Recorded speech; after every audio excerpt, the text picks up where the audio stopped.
इसी फार्म से, इसी डेयरी से गई हैं। जब हमारा देश आज़ाद हुआ तो उससे पहले की ये गौशाला चल रही है और देश में इसको अलग अलग हिस्सों में दिया गया, नस्ल सुधार के लिए दिया गया। किसी को मारती नहीं है और इतनी सुशील होती हैं और इतनी के दूध में ऐसी चीज़ें पाई जाती हैं जो कैंसर को भी मात देने की। इनके बीच में रहेंगे तो ये इतनी प्यारी हैं कि इनके नाम छोड़ो भी एक एक चीज़ के बारे में पता लग जाता है। थोड़ा ध्यान रखना होता है। जब आपने मीटिंग करवा ली, क्रॉसिंग करवा ली, आप कह लें भी आहार का ध्यान रखना होता है, खान पीन का ध्यान रखना होता है, इसको प्रॉपर पानी ज़्यादा मिले। मैं तो यही कहना चाहूँगा कि इन ब्रीडिंग के चक्कर में मत पड़िए। तो यहाँ पर कई लाखों में गाय बिकी, इनका दूध 22, 23 तक पहुँचा है। इनको इनके समय पर चारा दीजिए, इनके ज़रूरत के मुताबिक चारा दीजिए। जो पैसा दूध से भी वो अच्छा कमा सकते हैं, ब्रीडिंग से तो फिर बहुत अच्छा मिलता ही है, मुनाफा मिलता है। देसी गाय के प्रेमियों के लिए ये वीडियो काफी खास हो सकती है। जी हाँ, अगर आप भी साहिवाल गाय रखते हैं या रखने का मन बना रहे हैं तो ये वीडियो अंत तक जरूर देखें,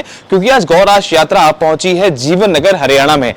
ये डेरा जो है नामधारी डेरा है और यहाँ पर बताया जाता है कि 100 वर्षों से भी अधिक का समय हो गया यहाँ पर साहिवाल गायों के संरक्षण और संवर्धन पर काम हो रहा है। आज हमारे साथ एक भाई मौजूद है, इनसे जानेंगे कि आखिर इतने लंबे समय से कैसे यहाँ पर साहिवाल गायों का संरक्षण हो रहा है। और बताया जाता है, क्लेम किया जाता है कि पूरे देश में जहां जहां भी अच्छी नस्ल की जो साहिवाल गायें हैं, अच्छी पेडिग्री की गायें हैं, वो इसी फार्म से, इसी डेयरी से गई हैं। तो बहुत बहुत स्वागत है आपका। आप अपना नाम बताइए। मेरा नाम जी रणजोत सिंह है और आपका बहुत बहुत धन्यवाद भी, आप हमारे यहाँ पर गौ को देखने के लिए आए हैं और हमारी बात आपने सुनी है जी। और अब हम आपको गायों के नाम वगैरह सारा कुछ बताएंगे, डिटेल में बताएंगे।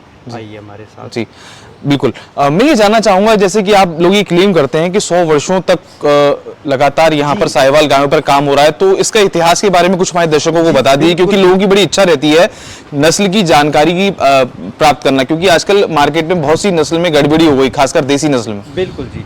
तो जब हमारा देश आज़ाद हुआ तो उससे पहले की ये गौशाला चल रही है और हमारे जो सदगुरु प्रताप सिंह जी थे तो उन्होंने ये गौशाला बनाई है और उन्होंने इस पर शाहीवाल पर सबसे ज़्यादा काम किया है, और ताकि भी अच्छी नस्ल तैयार की जा सके और देश में इसको अलग अलग हिस्सों में दिया गया, नस्ल सुधार के लिए दिया गया।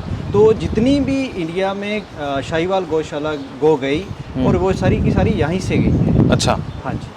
और अगर बात करें, अब चलिए गाय पे बात करते हैं, तो आप देखेंगे जहां जहां तक आपकी नजर जाएगी, ब्रीडिंग के लिए क्या क्या चीजें जरूरी होती हैं, वो आप बताइए कि आपकी क्या स्पेशलिटी है, कैसे लोग यहाँ पर आते हैं और यहीं से गाय जाती हैं साहिवाल, क्या खासियत क्या है आप लोगों की, ये बताइए। देखिए, सबसे बात तो ये खास बात है भी, ये हमारी गायें बिल्कुल सील होती हैं। अच्छा। पहली बात तो ये किसी को मारती नहीं है और इतनी सुशील होती हैं और इतनी दूध की क्वालिटी इतनी अच्छी है भी, कहते हैं कि इसके दूध में ऐसी चीज़ें पाई जाती हैं जो कैंसर को भी मात देने की अब काबिलियत रखती हैं जी।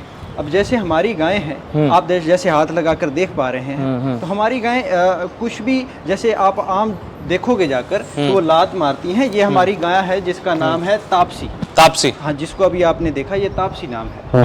और जैसे ये बैठी हुई है, इसका शोभा नाम है। शोभा। तो इनका नाम कैसे रखा जाता है? इनका नाम इनके माँ और बाप के नाम को जोड़कर रखा जाता है। अरे वाह। उनके नाम के किसी माँ के या बाप के एक लेटर लिया जाता है और उस पर फिर नाम रखा जाता है। बहुत सुंदर। अब जैसे ये हमारे पास गाय है, इस गाय का नाम है शुभवती। शुभवती, हाँ जी। अभी तो तापसी थी, तापसी आगे चली गई। हाँ जी, तापसी वो चली गई। अच्छा। और ये शुभवती है, क्योंकि अगर इनके बीच में रहेंगे तो ये इतनी प्यारी है कि इनके नाम छोड़ो भी एक एक चीज़ के बारे में पता लग जाता है, किसकी बेटी है, पर सारा इसका रिकॉर्ड पता लग जाता है। ज़्यादातर जैसे कि जो दिक्कत देखी गई तो वेरिएशन की दिक्कत देखी जाती है। ये अलग अलग, जैसे आप इसका थोड़ा ध्यान रखना होता है। जब आपने मीटिंग करवा ली, क्रॉसिंग करवा ली, तो उसके तकरीबन 1 महीने तक हमें अच्छे खासा इसका आप कह लें भी आहार का ध्यान रखना होता है, खान पीन का ध्यान रखना होता है, इसको प्रॉपर पानी ज़्यादा मिले, क्योंकि पानी से डाइजेशन इसका अच्छा होगा और उसका अंदर साफ़ होगा तो ये कंज्यूम कर सकेगी हर एक चीज़ को। ठीक है, तो जो क्रॉसिंग अच्छी रहेगी। तो जब ये दिक्कत आती है, रिपीटर की जो दिक्कत आती है, रिपीटर की इसीलिए दिक्कत आती है क्योंकि हम उसको आहार ज़्यादा देते हैं, तो आहार नहीं देना चाहिए। मैं तो यही कहना चाहूँगा कि इन ब्रीडिंग के चक्कर में मत पड़िए। पहले अपने अच्छे से रिकॉर्ड निकालिए भी जो आपके पास पशु है वो कितना दूध दे सकता है, उसके अकॉर्डिंगली सीमन लगवाइए, जब क्रॉसिंग उसके अकॉर्डिंगली करवाइए और इन ब्रीडिंग मत कराइए, क्योंकि सबसे ज़्यादा पशु को नुकसान है। अच्छा। उसकी ओवेरी को कह दें, उसके थन को कह दें, हाँ, जनरेशन को कह दें, तो वो खराब होएगी। तो जैसे इन ब्रीडिंग का क्या है, सबसे ज़्यादा दूध पर और बॉडी स्ट्रक्चर पर असर पड़ता है। देखो कीमत की तो कुछ बात नहीं की जा सकती, मैक्सिमम मिनिमम लगाया ही नहीं जाता। तो यहाँ पर कई लाखों में गाय बिकी। अच्छा। जो इस चीज़ को समझते हैं, जो इसकी वैल्यू को समझते हैं, उन्होंने कई लाखों में यहाँ से लेके गए। अच्छा। इनका दूध 22, 23 तक पहुँचा है और आराम से। ये नहीं कि हमने कोई तकरीबन ज़्यादा इनको अनाज डाला या ज़्यादा फीडिंग की, नहीं जी। नॉर्मल फीडिंग पर जो सभी को डल रही है, उसी फीडिंग पर 22-25 किलो दूध दिया है जी। गाय शाहीवाल है, इसका नाम सरगण है। इसकी आप खासियत देखो कि दूध से लेकर यहाँ से लेकर ये चलती चलती आगे तक ये पूरी की पूरी बनेगी। अच्छा। ये इसकी प्योर निशानी है, समझना चाहिए। ये बॉडी स्ट्रक्चर जैसे कि ये इसके अच्छे हैं, इसकी ये चीज़ होनी चाहिए। 4 बार माँ बन चुकी और 5वीं बार 2 महीने की अभी प्रेग्नेंट चल रही है। देखो बात ऐसे है भी, अगर हमने इनकी फीडिंग पर, इनके जो हम आहार इनको दे रहे हैं उस पर, अब क्या है किसान क्या करता है अभी अपनी मर्जी से काम करता है, तो कहीं ना कहीं अपनी मर्जी जो है वो गलती होती है, वहाँ पर गलती होती है भी अपनी मर्जी से जितना मर्जी चारा डाल दिया। नहीं, ऐसा नहीं होता। इनको इनके समय पर चारा दीजिए, इनके ज़रूरत के मुताबिक चारा दीजिए, ज़रूरत के मुताबिक फीडिंग दीजिए। अब मैं आपको आगे भी दिखाता हूँ। अब जैसे हमारी ये गाय है, इसका नाम सोनाली है और ये 5 महीने की प्रेग्नेंट है और अभी भी वो उधर चली गई है, वो सोनाली गाय है और अभी भी 4 महीने की प्रेग्नेंट है। 5वां महीना उसको चल रहा है और अभी भी 8-9 किलो दूध दे रही है। और हम 7वें मंथ तक ही इसका दूध लेते हैं, उसके बाद हम इसको छोड़ देते हैं।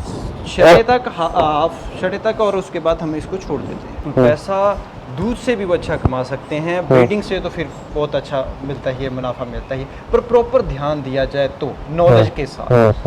हर एक चीज़ की अगर हमें प्रॉपर नॉलेज होगी तभी हम उस पर काम कर सकेंगे। मैं यहाँ पर तकरीबन 4-5 साल से हूँ, तो मैं इनका अच्छे से हम देखभाल कर। चलो जिनके पास साधन नहीं है, जैसे नंदी नहीं है, चलो उनका तो माना भी वो सीमन वगैरह का करे, पर जिनके पास नेचुरल जो प्रोसेस है, मैं तो ये मानता हूँ भी नेचुरल तरीके से जो चीज़ की जा सके तो उसके जैसी बात नहीं है। ये हमारी गाय सिदक गाय है, इसको 7th कंप्लीट हो गया और 8th मंथ चल रहा है।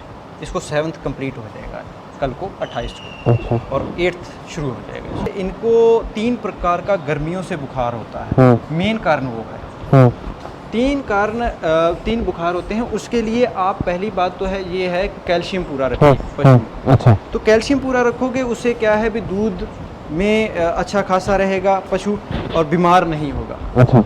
दूसरी बात भी, इनको नहलाइए, ठीक है, सुबह जरूर नहलाइए। कोई बात नहीं, आप अगर सुबह थोड़ा 6-7 बजे हम नहलाना शुरू कर दें तो आराम से खड़ी रहती हैं और अच्छे से नहलाती हैं, तो इसमें कोई दिक्कत वाली बात नहीं। तो तीसरी ये चीज़ बात है भी, इनको जो आप फीड डाल रहे हैं वो गर्मियों के अनुसार डाली जाए। ये मतलब नहीं है भी हम दूध लेने के चक्कर में अपना पशु खराब करें।